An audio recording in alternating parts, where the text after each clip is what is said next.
आप सभी का स्वागत है हमारे YouTube चैनल सक्सेस की ऑफिशियल पे। तो आज हम लोग 12वीं कक्षा का जो हिंदी है गद्य खंड उसके पहले पार्ट का हम लोग डिस्कशन करेंगे। तो सबसे पहले हम लोग जो गद्य खंड का पहला चैप्टर है बातचीत, उसके लेखक के बारे में थोड़ा बहुत जान लें। तो उसके बातचीत के लेखक का नाम है बालकृष्ण भट्ट। बालकृष्ण भट्ट का जन्म 23 जून 1844 ईस्वी को उत्तर प्रदेश के इलाहाबाद में हुआ था, जो कि अब प्रयागराज के नाम से जाना जाता है। उनके पिता का नाम बेनी प्रसाद भट्ट, जो कि पेशे से एक व्यापारी थे। उनके माता का नाम पार्वती, जो कि एक सुसंस्कृतिक महिला थी। बालकृष्ण भट्ट आधुनिक काल के साहित्यकार थे। उनको भट्टेंदु युग के भी साहित्यकार माना जाता था। उन्होंने बहुत सारी रचनाएं की हैं, बहुत सारे उपन्यास को लिखे हैं, बहुत सारे नाटकों को लिखे हैं, जो आपको स्क्रीन पे दिख रहा होगा। इसको आप लोग अच्छे से देख लेंगे, कॉपी पे लिख लेंगे, क्योंकि ये आपके एग्ज़ाम के पर्पज़ से बहुत ही महत्वपूर्ण है। एग्ज़ाम में 12 इससे आपका ऑब्जेक्टिव क्वेश्चन पूछे जाते हैं, तो इसको आप नोट डाउन कर लेंगे। चलिए, तो अब हम बातचीत के बारे में आगे जानते हैं। तो बातचीत में बालकृष्ण भट्ट ने यह बताने की कोशिश की है कि जो मनुष्य के अंदर ये जो वाक शक्ति है, ये ईश्वर का वरदान है। बालकृष्ण भट्ट ने इसे बहुत बड़ा वरदान माना है ईश्वर का। कि उन्होंने कहा कि आप कल्पना कीजिए कि अगर मनुष्यों के अंदर वाक शक्ति न होती तो इस गूंगे सृष्टि का क्या होता।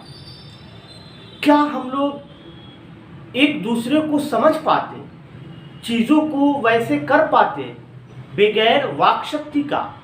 ये आपके ऊपर उन्होंने कहा है कि आप कल्पना कीजिए। तो आप भी कल्पना कीजिए कि क्या इस गूंगे सृष्टि का कुछ हो पाता? कुछ नहीं होता। इसीलिए बालकृष्ण भट्ट ने वाक शक्ति को ईश्वर का सबसे बड़ा वरदान माना है। आगे उन्होंने बताने की कोशिश की है कि जिस तरीके से भाषण में, स्पीच में नाज नखरा होता है, बातचीत में कोई नाज नखरा नहीं होता। यहाँ पे स्पीच में जैसे बोलते हैं देवियों सज्जनों, तो बातचीत में ऐसा कुछ नहीं होता। जबकि स्पीच में, भाषणों में नाज नखरा होता है। आगे फिर उन्होंने बताने की कोशिश की है कि जैसे एक मनुष्य को अपने जीवन को सुखमय बनाने के लिए, अपने जीवन को आनंददायक बनाने के लिए चलना, खाना, पीना, उठना, बैठना आवश्यक है, उसी तरीके से एक मनुष्य को अपने जीवन को सुखमय बनाने के लिए बातचीत करना भी बहुत आवश्यक है। क्योंकि एक मनुष्य जब दूसरे मनुष्य से बातचीत करता है तो उसके मन का जो बोझ होता है वो हल्का हो जाता है। वो अपने आप को हल्का महसूस करता है, वो अपने आप को तनाव मुक्त महसूस करता है। तो उन्होंने बालकृष्ण भट्ट ने इस चीज़ पे जोर दिया है कि अगर एक व्यक्ति दूसरे व्यक्ति से बातचीत कर लेता है तो उसका मन का बोझ हल्का हो जाता है। बेन जॉनसन कहते हैं कि बातचीत से ही मनुष्य के रूप का पता चलता है, क्योंकि बगैर बातचीत से मनुष्यों के रूप का पता लगाना असंभव है। हम पता लगा ही नहीं सकते। तो बेन जॉनसन का ये मानना था कि अगर हमें मनुष्यों के रूपों का साक्षात्कार करना हो, मनुष्य के रूपों के बारे में पता लगाना हो, तो हमें बातचीत करना ही पड़ेगा। बगैर बातचीत का हम उनके रूपों का पता नहीं लगा सकते। आगे उन्होंने बातचीत के प्रकार को भी बताया है। एडिसन का मानना था कि असल बातचीत सिर्फ दो लोगों के बीच ही होता है, क्योंकि जब दो लोग आपस में बात करते हैं तो बेझिझक वो अपनी बातों को कह पाते हैं। उनको अपनी बातों को कहने में कोई झिझक महसूस नहीं होता है। जबकि अगर दो लोगों के बीच तीसरा व्यक्ति चला आए तो वो बात अब वैसी बातचीत नहीं रह जाती जो दो लोगों के बीच हो रही थी। यानी तीसरे व्यक्ति के आ जाने से अब बातचीत में थोड़ी कमी आ जाएगी। यानी बातचीत जैसे दो लोगों के बीच होती थी अब वैसी बातचीत नहीं रही। उसी तरीके से अगर बातचीत में जैसे तीसरे के जगह पे चौथे व्यक्ति चला आए तो अब ये बातचीत नहीं रही, बल्कि ये एक तरीके का फॉर्मेलिटी हो जाएगा।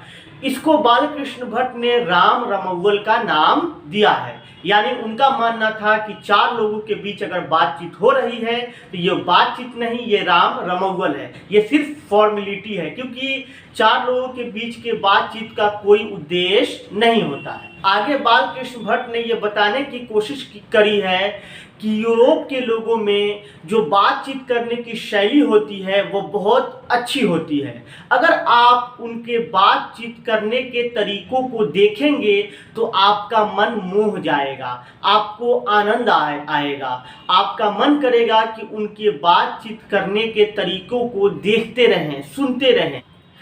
यानी यूरोप के लोगों का जो आर्ट ऑफ कन्वर्सेशन है वो दूसरों से बेहतर है। बालकृष्ण भट्ट ने यूरोप के लोगों का जो आर्ट ऑफ कन्वर्सेशन है उसको बहुत अच्छा माना है।